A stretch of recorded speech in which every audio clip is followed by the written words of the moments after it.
4 obstacles à la manifestation de la gloire de Dieu dans la vie du chrétien.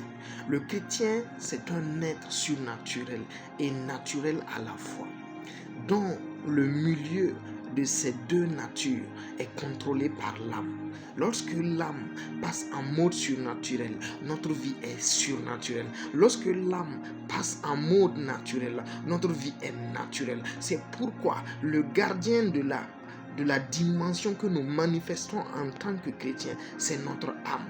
Mais il y a 4 obstacles principaux qui gèrent et qui contrôlent la manifestation de notre dimension sur la terre.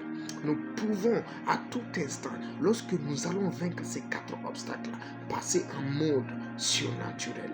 Alléluia. Ce premier obstacle, c'est le péché. Le péché nous garde privés de la gloire de Dieu. Romains 3, 23.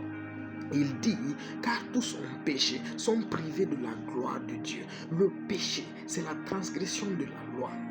À chaque fois que nous transgressons la loi de Dieu, personnellement ou généralement, nous sommes privés de la gloire de Dieu. Donc nous restons dans notre nature charnelle, car la chair est l'attente du péché.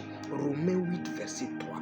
Dieu a condamné dans la chair le péché, ce qui fait que lorsque nous marchons dans le péché, nous demeurons dans la chair, même si nous sommes chrétiens. Le deuxième obstacle, c'est le monde. À chaque fois que nous sommes dans le monde, nous sommes des gens qui restons dans la chair, qui marchons dans le naturel. Les autres font comme ça. Moi aussi, je fais la même chose. Alors, tu restes dans leur monde, tu restes dans leur royaume. Tu ne peux pas manifester la nature du royaume céleste qui est en toi.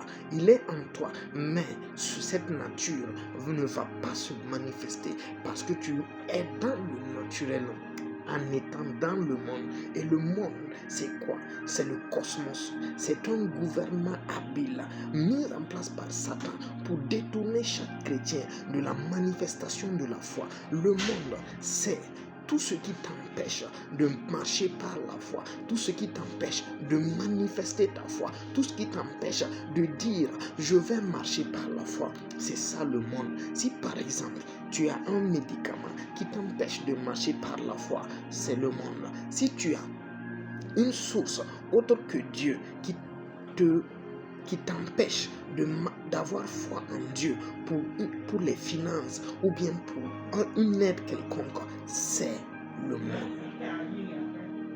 Donc, notre foi doit être appliquée sur la foi et sur la parole de Dieu.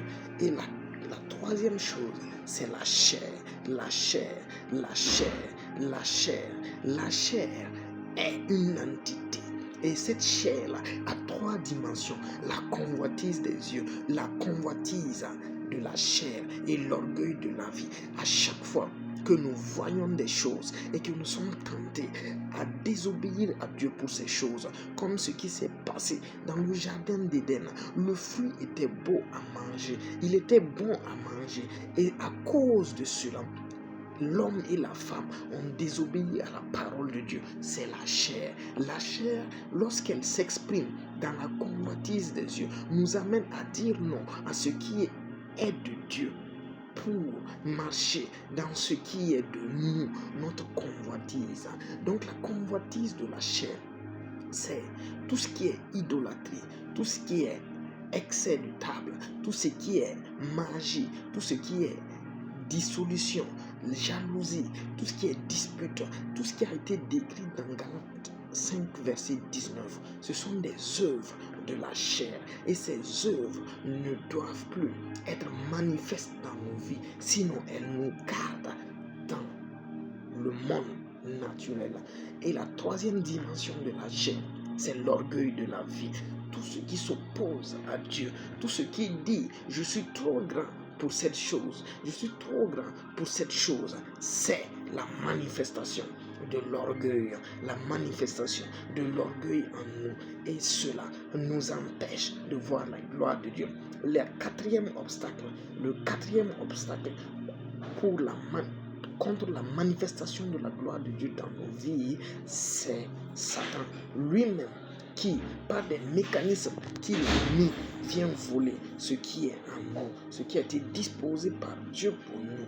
Il vole cela et nous pouvons lui résister avec une foi ferme, Dans 1 Pierre 5, nous devons nous soumettre à Dieu et lui résister. Et nous nous soumettons à Dieu par la consécration, par la parole, la méditation de la parole, par la proclamation de la parole, par la pratique de la parole, par une vie de prière conséquente, par une vie de sanctification et de jeûne. Alléluia, alléluia. Voilà les obstacles à la manifestation de la gloire de Dieu dans chaque vie du chrétien.